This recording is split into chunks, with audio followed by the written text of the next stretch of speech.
Assalamualaikum warahmatullahi wabarakatuh. Perkenalkan, nama saya Rahmi Permatahati, NPM 1717051080 kelas B. Saya akan menjawab soal ujian tengah semester mata kuliah pemrosesan data terdistribusi.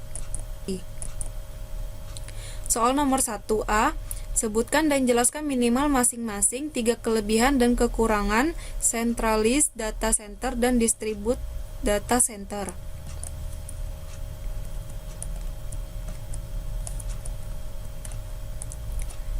Centralized Data Center. Kelebihan: tidak membutuhkan biaya operasional tinggi untuk membangun sebuah dedicated server tambahan. Maintenance lebih mudah dilakukan karena basis data hanya berlokasi pada suatu tempat saja. Proses update data dan juga informasi di dalam basis data akan menjadi lebih cepat dan dapat mencegah terjadinya miskomunikasi. Kekurangannya membutuhkan komputer server dengan kapasitas yang sangat canggih, terutama bagi perusahaan atau instansi yang memiliki lalu lintas data yang padat. Kapasitas hard disk yang besar. Apabila server mengalami gangguan, maka seluruh aktivitas akan mengalami gangguan. Kelebihan: tidak bergantung pada server basis data pusat. Akses informasi menjadi lebih cepat, terutama ketika terjadi lalu lintas data yang padat. Informasi dan juga data yang sifatnya lokal akan lebih mudah diakses. Kekurangannya, biaya implementasi yang tinggi, biaya operasional seperti listrik dan juga maintenance jaringan yang cukup tinggi. Hanya cocok digunakan pada perusahaan yang sangat besar dan memiliki kebutuhan data yang tinggi, seperti perbankan.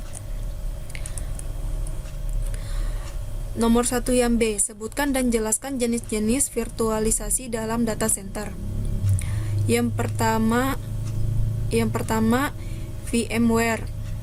Perangkat lunak ini digunakan untuk membuat banyak x86 dan x86 step 64 komputer virtual dan digunakan secara simultan dengan sistem operasi yang digunakan. OpenVZ. OpenVZ terdiri dari sebuah kernel Linux khusus dan beberapa user level tool. OpenVZ sangat portable, tidak mengandalkan dukungan VT pada CPU. Yang ketiga, Microsoft Hyper-V, sebuah role yang ada di Windows Server 2008 R2, menyediakan tools dan service yang bisa digunakan untuk membuat sebuah server virtualisasi. Proxmox VE, solusi open source virtualisasi manajemen server yang lengkap. Yang kelima, KVM, salah satu teknologi virtualisasi hypervisor yang dikembangkan oleh Linux. Yang keenam, Xen server virtualisasi platform dari Citrix untuk mengoptimalkan Windows dan Linux virtual server, di mana semuanya memerlukan kemampuan membuat dan memanage sebuah virtual infrastruktur. Soal nomor 2. Sebutkan dan jelaskan minimal masing-masing 3 perbedaan dan persamaan arsitektur client server dan peer-to-peer. Perbedaan jaringan client server dan jaringan peer-to-peer. Kalau jaringan komputer peer-to-peer, setiap pengguna dapat berhubungan ke jaringan. Penginstalan dan pemeliharaan dilakukan dengan cara yang mudah dan cepat. Tingkat keamanan rendah dibandingkan dengan jenis jaringan client server. Jaringan komputer client server. Yang pertama, penyimpanan filenya terpusat. Hanya pengguna yang mendapatkan izin dari server yang dapat mengakses jaringan. Penginstalan dan pemeliharaan lebih rumit. Persamaannya, keduanya ini merupakan sekumpulan komputer yang saling terkoneksi dengan media transmisi yang tidak terlalu jauh berbeda dan sama-sama memindahkan file. Soal nomor 2 yang B, apa yang dimaksud dengan komunikasi data asinkronus dan sinkronus? Asinkronus komunikasi tidak langsung, atau asinkronus adalah mediasi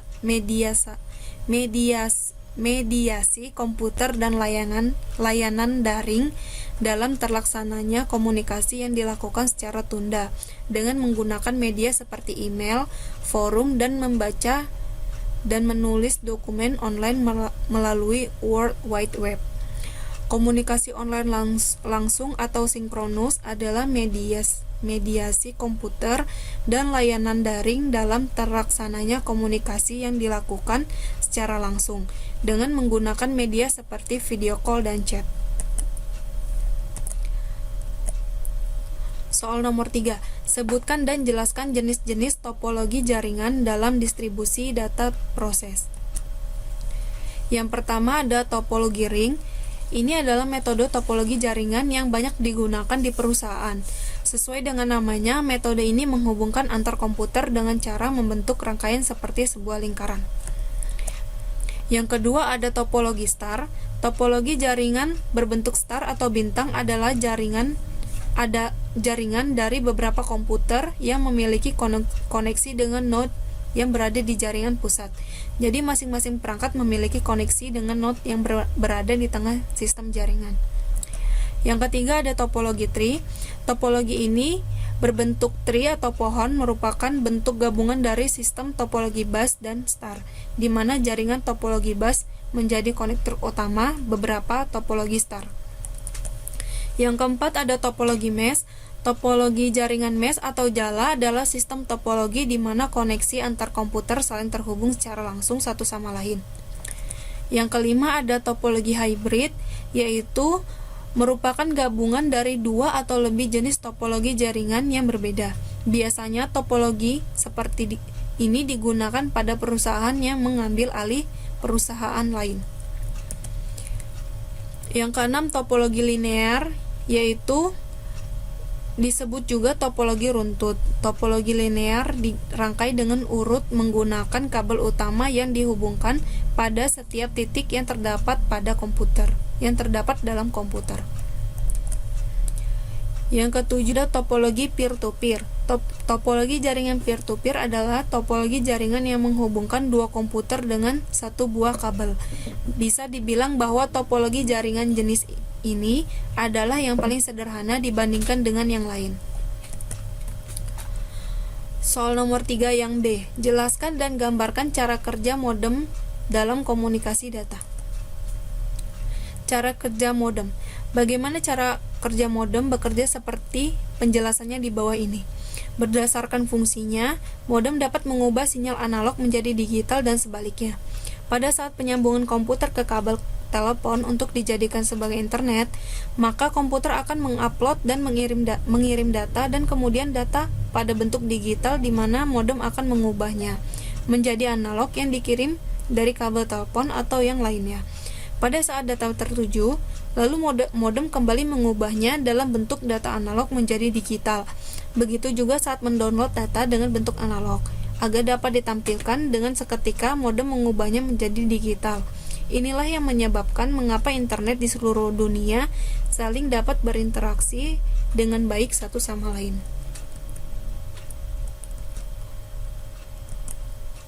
Soal nomor 4 yang A. Apakah peranan keamanan data dalam pemrosesan data terdistribusi? Yang pertama, menjaga keamanan database dari upaya pencurian data. Yang kedua, akses terhadap ruang data center. Yang ketiga, kewenangan akses aplikasi database. Yang keempat, keamanan jaringan. Apakah yang dimaksud dengan enkripsi, private key, dan public key? Enkripsi adalah suatu metode yang digunakan untuk mengkodekan data sedemikian rupa sehingga keamanan informasinya terjaga dan tidak dapat dibaca tanpa dideskripsi dahulu. Public key enkripsi adalah sistem enkripsi penyandian yang menggunakan dua kunci, yaitu kunci publik dan kunci privat. Kunci publik diberitahukan oleh pemilik dan digunakan oleh semua orang yang ingin mengirimkan pesan terenkripsi kepada pemilik kunci. Kunci privat digunakan oleh pemilik kunci untuk membuka pesan terenkripsi yang ia terima. Sesuai namanya, private key bersifat rahasia dan hanya diketahui oleh pemiliknya, sedangkan public key tidak dirahasiakan oleh pemiliknya, tapi siapapun boleh mengetahuinya.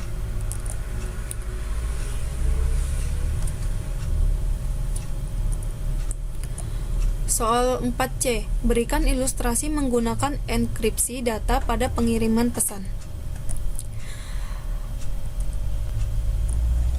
Pengertian enkripsi besar kaitannya dengan sejarah munculnya usaha pengkodean suatu pesan. Enkripsi didefinisikan sebagai suatu langkah untuk mengamankan berita atau pesan atau informasi dengan cara mengubah pesan tersebut ke dalam sistem kode yang jika dibaca tanpa pemecahan akan menjadi kata yang tidak bermakna. Dengan kata lain, pesan tersebut menjadi tidak dapat dibaca tanpa dipecahkan terlebih dahulu. Contohnya TPGEYSBH. Kata dengan rangkaian huruf tersebut tidak bermakna jika dibaca secara langsung. Lain hal jika sudah dipecahkan atau didekripsi. Dekripsi merupakan pemecahan pesan enkripsi dan menerjemahkan kode ke pesan asli.